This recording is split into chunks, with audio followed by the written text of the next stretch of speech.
오늘 함께 나눌 말씀의 제목은 빛의 아들들의 지혜라는 제목으로 하나님 말씀 함께 나누겠습니다. 사실 제가 그 앞부분에 생략한 부분이 있습니다. 물질에 대한이라는 표현이 생략이 됐는데, 물질에 대한 빛의 아들들의 지혜라는 제목으로 우리가 말씀을 함께 살펴보시겠습니다. 오늘 본문은 우리가 굉장히 흥미있어하는 본문이면서도 이게 과연 무슨 의미일까 하면서 우리에게 궁금함을 일으키는, 호기심을 일으키는 그런 본문입니다. 그러다 보니까 오늘은 조금 본문 자체는 생각보다 그렇게 복잡하지 않습니다. 그래서 오늘은 좀 그 맥락 전체를 좀 살펴봐야 되기 때문에 서론이 조금 깁니다. 그래서 우리가 선을 좀 첫 번째 서론은 이 본문, 오늘 본문에 기록된 비유의 핵심은 크게 두 구절로 우리가 알아볼 수 있습니다. 먼저 8절 말씀입니다. 8절 말씀이 왜 핵심인고 하니, 거기 보면은 주님이 뭐라고 말씀하시냐면 이 세대의 아들들이 자기 시대에 있어서는 빛의 아들들보다 더 지혜로움이니라 라고 말씀하세요.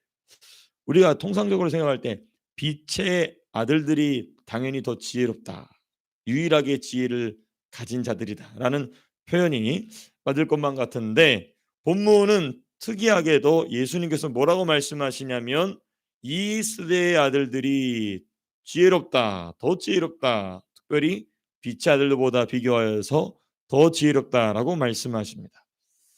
그럼 무엇에 대하여 지혜롭다는 말씀이신가?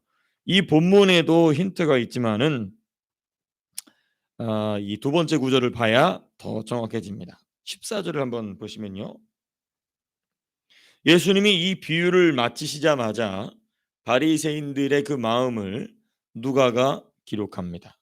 뭐라고 기록하냐면 바리새인들은 돈을 좋아하는 자들이라 이 모든 것을 듣고 비유권을, 그러니까 이 바리새인들이 예수님의 비유를 듣고 이 비유가 돈에 대한 비유임을 알았던 것입니다. 물론 받아들이지 않았지만, 그러니까 지금 이 예수님이 8절에서 말씀하신 이 세대의 아들들이 빛의 아들들보다 더 지혜롭다. 지혜롭다는 말은 성경에서 정말 수십 수백 가지로 표현될 수 있는데, 특별히 오늘 본문의 비유에서 무엇에 대한 비유냐면은 돈에 대한 지혜입니다. 물질, 소유, 재정에 대한 지혜를 예수님이 이 본문을 통하여 말씀하신 것이죠. 그러니까 이 본문은 어떤 지혜를 말하고 있는 거냐면 물질에 대한, 소유에 대한, 돈에 대한, 재정에 대한 지혜가 과연 무엇인가를 우리에게 가르쳐주는 중요한 말씀인 것이죠. 이게 이제 서론의 첫 번째 부분입니다.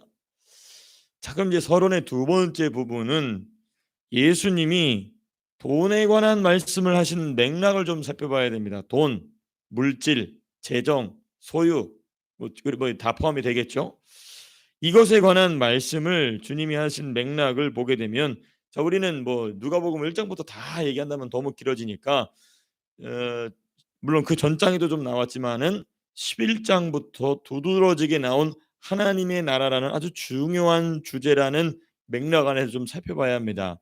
11장 어떻게 시작이 되었냐면은 먼저 짤막하게 주기도문이, 마태복음처럼은 아니지만은 짤막하게 기도의 내용과 기도의 자세에 대한 말씀이 나오고 나서 하나님 나라에서 일어나는 일, 하나님 나라가 임하면 나타나는 일에 대한 말씀이 쭉 기록이 됩니다. 병을 고치고 더러운 귀신들을 쫓아내는 등의 이런 놀라운 역사가 일어나게 되죠. 예. 그리고 나서 그 하나님 나라를 대적하는 자들에 대한 말씀이 나옵니다. 그 하나님 나라를 대적하는 자들이 보통 누구죠? 바리새인들입니다. 그렇죠? 바리새인들이요, 서기관들이요, 율법 교사들이 이 하나님 나라를 대적하는 자들이다. 그러니까 주기도문에 대한 얘기를 하시고, 그리고 하나님 나라에 대한 말씀을 가르치시고, 가르치실 뿐만 아니라 하나님 나라에서 무슨 일이 일어난지를 직접 보여주시고, 그 하나님 나라가 나타날 때 그것을 대적하는 자들이 누군지를 또 주께서 보여주시고, 그리고 나서 무슨 말씀하고 계시냐면 돈에 대한 얘기를 하고 계십니다. 소유에 대한 얘기를 하고 계십니다. 그러면 이게 분리가 되는 내용이냐? 아닙니다. 여러분, 우리가 계속해서 우리가 말씀을 잠깐 되돌아보게 되면은 주님이 의도적으로 계속해서 물질이나 소유나 재정이나 돈에 대한 말씀을 계속적으로 비유를 통하여 말씀하셨음을 보게 됩니다. 첫 번째 보게 되면 어떤 사람이 예수님 말씀을 듣다가 말고 예수님 주여 선생이여 우리 형과 내가 유산 분할하는 것으로 싸우고 있는데 이걸 좀 예수님이 좀 분간해 주십시오. 다 돈에 대한 얘기를. 그때부터 예수님이 재정에 대한 얘기를 쫙 하시기 시작했습니다. 물론 거절하셨지만 유산 분할에 대한 그 이 예수님의 말씀 또 곡식을 쌓아둔 부자의 비유가 또 있죠. 그리고 염려하지 말고 무엇을 구하라? 하나님 나라를 구하라. 이때 염려하지 말라는 말에 뭐가 들어가 있습니까? 무엇을 입을까 먹을까 또 뭐죠? 무엇을 입을까 먹을까? 그 염려하지 말고 뭘 구해라? 하나님의 나라를 구해라. 그렇죠? 또 보물과 마음. 그렇죠? 내 보물이 있는 곳에 내 마음도 있다. 또 진실한 청지기에게 모든 소유를 맡기는 주인의 비유. 다 지금 소유, 재정 뭐 이런 이거 관련된 내용이 또 있습니다. 갚을 수 없는 자에게 베풀라. 갚을 수 없는 자에게 베풀어라. 너 소유를 어떻게 써야 된다. 하나님 나라에 대한 말씀하시고 하나님 나라를 대적하는 자들에 대해 말씀하시고 그리고 하나님 나라를 위하여 너의 재정을 어떻게 써라 라는 얘기를 지금 계속 지금 말씀하고 계신 것입니다. 그리고 또 큰 잔치를 거절한 이들의 비유. 큰 잔치를 거절한 이유가 뭐였습니까? 다 자기 삶에 바빴기 때문이죠. 다 자기 소유를 어떻게 하면 불릴까에 바쁜 자들이었기 때문에 그 큰 잔치를 거절했던 것이죠. 또 모든 소유를 버려야 참된 제자가 된다. 그렇죠? 그 말씀도 있었죠. 또 아비의 재물을 허비한 탕자에 대한 말씀 어제 본문에 있었죠.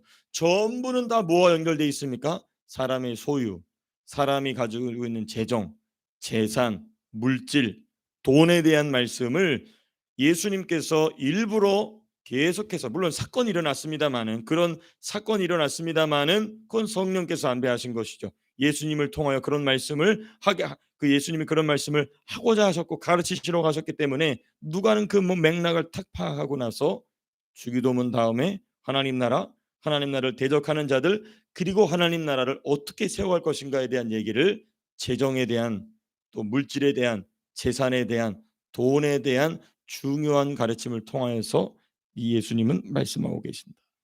참 보다도 좀 구체적으로 보게 되면 물질이나 재정이나 소유에 대한 말씀을 하신 이유와 목적은 무엇인가? 왜냐하면 물질을 어떻게 사용하느냐, 재정과 소유 등을 어떤 자세로 어떻게 사용하느냐에 따라 하나님 나라를 뭐하기도 하고 세우기도 하고 하나님 나라를 대적하게 되기도 한다는 것입니다.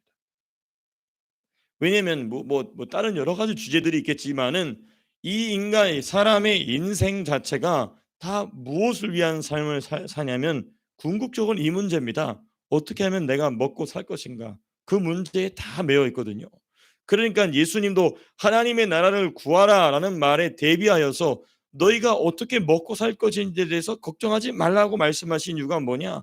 그것이 우리 모든 인간이 욕심이나 다툼이나 염려나 근심의 근본적인 근원에 바로 그 문제가 들어가 있기 때문에 그런 것이죠. 그러니까 단순히 돈 문제를 얘기하고 있는 것이 아니라 우리 인생 자체가 태어나면서 본질적으로 묶여 있는 문제, 어떻게 먹고 살 것인가.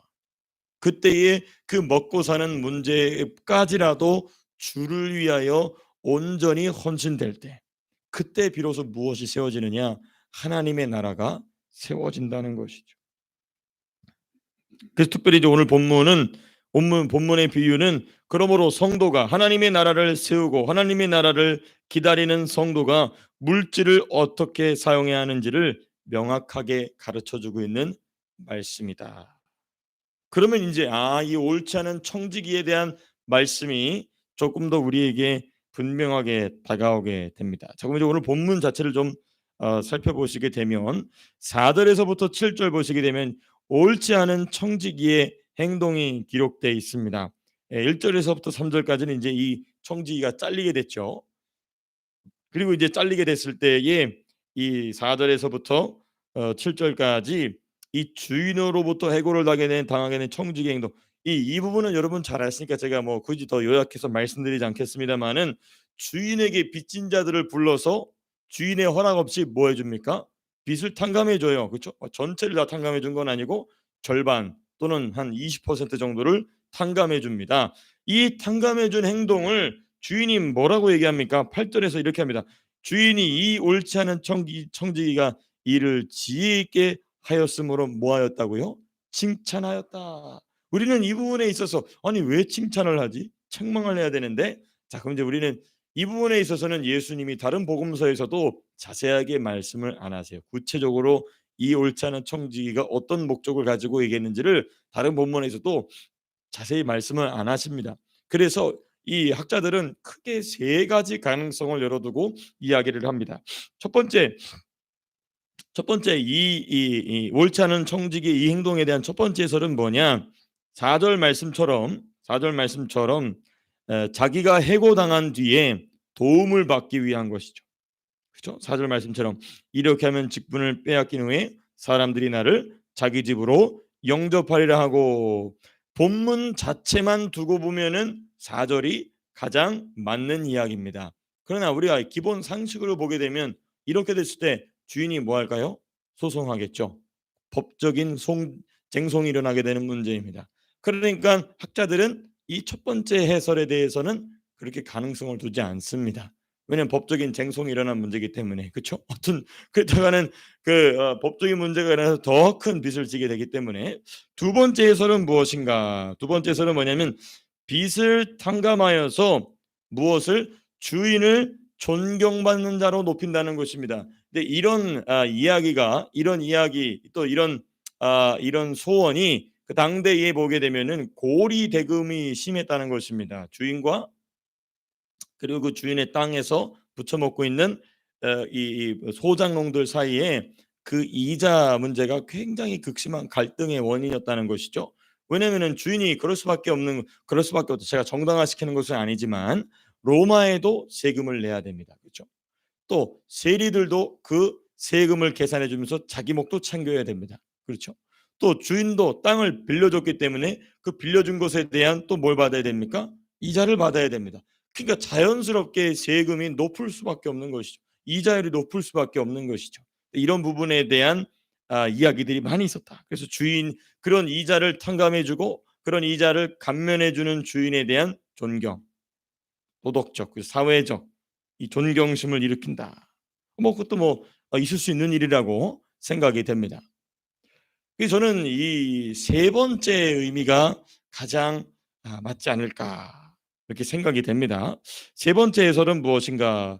이 옳지 않은 종이 무슨 일을 했느냐? 서로 양쪽에게 주인에게도 그렇고 또 빚을 진 사람에게도 그렇고 양쪽에게 칭찬받는 행동을 했다는 거예요. 그게 뭐냐면 주인이 돌려받을 원금과 적절한 이자는 남겨두고 자기가 받을 그러니까 지금 주인이 뭐라고 얘기합니까? 2절에 그렇게 하죠. 내가 보던 일을 셈하라. 그러니까 네 몫을 네가 지금 챙겨라는 얘기를 한 거거든요. 2절에 보게 되면. 그러니까 이 옳지 않은 청지기가 주인의 마음도 흡족하게 하고 또 주인에게 빚진 사람들의 마음도 흡족하게 하기 위해서 주인이 받아야 될 원금과 주인이 가져가야 될 그 최소한의 이자를 남겨두고 그리고 이 자기 몫의 이자를 그 사람들에게 탕감시켜줬다는 것입니다. 그러니까 이 해설이 가장 제가 볼 때는 적절한 해설이라고 보여져요. 그래서 양측에 만족을 줬다는 것이죠. 자, 근데 그러나 이 해설은 그렇게 중요하지 않습니다. 그렇게 중요하지 않아요. 왜냐하면 본문의 핵심은 뭐냐면 8절에 말씀하신 대로 이 세대의 아들들이 자기 시대에 있어서는 빛의 아들보다 더 지혜로움이니라. 이 부분을 우리가 바르게 이해한다면 이 해설에 보다 더 이 무엇입니까? 이 비유의 의미에 보다 더 깊이 있게 우리가 다가가게 되는 것입니다. 그래서 제가 볼 때는 이 세 번째 해설이 그래도 가장 설득력이 있지 않겠는가 보는데 자 이제 8절 말씀 자체를 좀 우리가 더 자세하게 좀 보고자 합니다. 예수님께서 일부러 이 비유를 마치시면서 무슨 얘기를 하시냐면 이 세대의 아들들의 지혜와 빛의 아들들의 지혜를 비교하십니다. 자, 그런데 8절에 아주 중요한 표현이 있습니다. 이 세대의 아들들이 무엇에 있어서는 자기 시대에 있어서는이라는 단서가 아주 중요합니다. 이 세대의 아들들이 빛의 아들들보다 더 지혜롭다. 그냥 무작정 지혜롭다는 게 아닙니다. 무엇에 관하여는 지혜롭다라고 말하고 있냐면 자기 시대입니다. 자기 시대. 그러니까 이 세대의 아들들은 당연히 자기 시대에서 자기 세대에서 살아남기 위하여 자신들의 방법을 동원한다는 것입니다. 이 세상의 방법을 동원한다는 것입니다. 이 세상의 방법을 동원하여서 살아남는 지혜에 있어서는 당연히 누구보다 낫겠습니까? 당연히 빛의 아들들보다 낫다는 것입니다. 그래도 약간 의미가 조금 애매할 수 있습니다. 그래서 제가 이 부분을 가지고 기도하는데 주께서 이 말씀에 탁 맞는 바울 서신의 구절을 한 가지 떠오르게 해주셨어요. 그 어디냐면 로마서입니다. 로마서 제16장 19절에서부터 20절의 말씀. 로마서 제16장 19절에서부터 20절의 말씀 같이 함께 읽어보시겠습니다. 로마서 제16장 19절 20절입니다. 같이 읽겠습니다. 시작. 너희의 순종함이 모든 사람에게 들리는지라 그러므로 내가 너희로 말미암아 기뻐하노니 너희가 선한 데 지혜롭고 악한 데 미련하기를 원하노라. 평강의 하나님께서 속히 사단을 너희 발 아래서 상하게 하시리라. 우리 주 예수의 은혜가 너희에게 있을지어다. 여기 핵심은 뭐냐면 19절에 있습니다. 너희가 선한데 지혜롭고 악한데 미련하기를 원하노라. 그러니까 이 빛의 아들들은 이 세대의 일에 관해서는 뭐하다? 미련하다. 그리고 이 세대의 아들들은 악한 데 있어서는 뭐하다? 지혜롭다. 거기 그 얘기를 지금 예수님이 하시는 것입니다. 그러니까 이 8절의 핵심이 뭐냐면 자기 시대에 있어서라는 표현이 아주 핵심인 것이죠. 그러니까 이 세대의 아들들은 악한 일에 있어서 악한 일이 이 세대 아들들은 자기 일에 있어서 이렇게 지혜로운 것처럼 빛의 아들들도 이제는 무엇에 있어서 선한 일에 있어서 지혜로워야 된다는 얘기를 지금 역설적으로 지금 이 8절에서 하고 계신 것입니다. 그러니까 이 옳지 않은 청지기도 무엇을 발동했느냐? 이 세대에서 살아남기 위하여 이와 같이 지혜를 발동함과 같이 이 세대 가운데 살고 있는 빛의 아들들도 하나님의 세대를 위하여서 하나님의 시대를 위하여서 지혜를 사용하라는 것입니다. 그러면 그 지혜를 사용한다는 것이 무엇인가? 여기 아주 중요한 비밀이 숨겨져 있습니다. 이 옳지 않은 청지기가 지혜롭게 행할 때 누구 돈을 가지고 지혜롭게 행하죠? 주인의 돈을 가지고. 그러니까 여기서 이 세대를 살고 있는 지혜로운 아들들이 지혜롭게 행하려면 오늘 본문은 다 무엇에 대한 내용이라고요? 돈에 대한 내용입니다. 재정에 대한 내용입니다. 그러므로 너희 소유가 누구 것이다? 너희 게 아니고 주인 것이다. 그러니까 너희 것처럼 사용하지 말고 주인 것처럼 지혜롭게 사용함으로 무엇을 세우라? 하나님 나라를 세우라는 그 말씀을 지금 이 비유를 통하여 하고 계신 것입니다. 그래서 10절에 보시면 9절에 보시면 이런 말씀을 주님이 하세요. 내가 너희에게 말하노니 불의의 재물로, 여기서 말하는 불의의 재물이 뭐냐면 영어로 잘 표현되어 있어요. worldly wealth라고 되어 있습니다. 그러니까 이 세속적 물질이라는 얘기입니다. 세상에서 너가 가지고 있는 소유를 가지고 무엇을 사귀라? 친구를 사귀라. 근데 이 친구는 어떤 친구냐? 그냥 세상 친구를 말하지 않고 9절 후반부에 뭐라고 얘기하고 있습니까? 그들이 너희를 영주할 초소로 영접하리라. 여러분, 영주할 초소가 어디죠? 천국입니다. 하나님 나라입니다. 그러니까 주인의 소유를 가지고, 너희 소유가 아니다. 너희가 가지고 있는 모든 소유는 너희 소유가 아니고 누구 것이다? 주인의 것인데, 주님의 것인데, 아버지의 것인데, 그 아버지의 것을 마치 이 옳지 않은 청지기가 지혜롭게 사용함과 같이 너희도 선한 일을 위하여 지혜로운 자가 되어서 무엇을 사귀라? 친구를 사귀라. 무엇을 위한 친구? 영원히 천국에서 함께 기뻐할 친구를 너희 물질을 가지고 사귀라는 것입니다. 전체 주제를 보게 되면 무엇을 세우라? 하나님 나라를 세우라는 것입니다. 하나님 나라에 예정된 자들을 불러 모으라는 것입니다. 무엇을 가지고? 물질을 가지고. 그래서 그렇게 친구를 사귀는 일, 영원한 친구를 사귀는 일을 위하여서 사용할 때의 태도가 10절, 11절, 12절, 13절에 나오는 것입니다. 거기 보면 작은 것에 충성된 자는 큰 것에도 충성되고 지극히 작은 여기서 지극히 작은 것이라는 것은 뭐냐면 구절에 있는 불의의 재물입니다. 그리고 큰 것은 무엇인가? 영원히 함께할 친구를 사귀는 일인 것입니다. 예. 또 11절 보시게 되면 불의한 재물에도 충성하지 아니하면 그렇죠? 이 세상의 물질을 가지고도 주님께 충성하지 아니하면 이런 뜻입니다.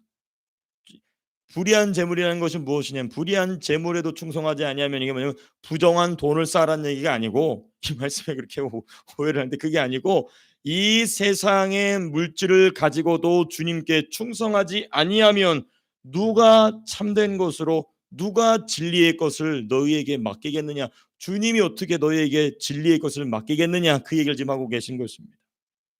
12절 13절도 그러한 맥락의 말씀인 것이죠. 네. 말씀을 맺고자 합니다.